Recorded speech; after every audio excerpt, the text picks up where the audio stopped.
ఎనకట రాజులుండేటోళ్ళు పెద్ద కోట, పెద్ద పెద్ద అర్రలు, రాజదర్బార్, రాణిగారికి అంతఃపురం, ఈత కొడటానికి కొలను, వేల మంది సైన్యం, గుర్రాలు, ఏనుగులు, హో ఇట్లా బొచ్చెడుంటాయి. ఇప్పటికి కొన్ని దేశాల్లో రాచరికం నడుస్తుంది. అందులో ముఖ్యంగా చెప్పుకోవాల్సింది బ్రూనై గురించి.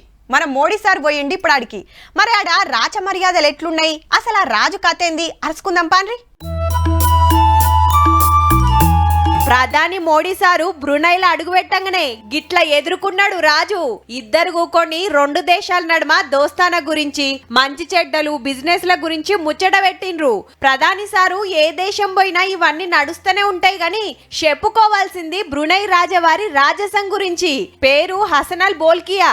56 ఏండ్ల సంధి దేశానికి సుల్తాన్. ఈ భూమి మీద ఇదే బంగారీ దేశం, సిరిగల్ల దేశం అంటే బ్రునయే. ప్రపంచ పటంలా పితుకు దేశం. జనాభా తిప్పి తిప్పి కొడితే 5 లక్షలు గుడుండరు.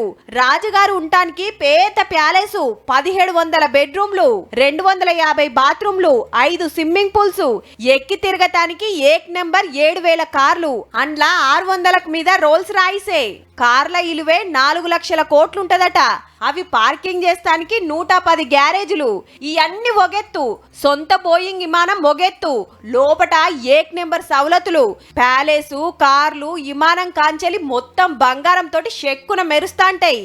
ఆఖరికి బాత్రూమ్లు సుతా. సౌరం చేయించుకుంటానికే 7000 మైళ్ళ కిలోమీటర్ల దూరంలో ఉండే లండన్ పోయి 16 లక్షలు ఖర్చు పెడతాడంటే ఎంత శ్రీమంతుడో చూడురిగా. మరి ఇంతగానం ఆమ్దాని ఏడికెళ్ళొస్తుందంటే బ్రునై దేశంలో ఆయిల్, గ్యాస్ బొచ్చెడుంది. మస్తు దందా నడుస్తుంది, బొచ్చెడు రూపాయలు.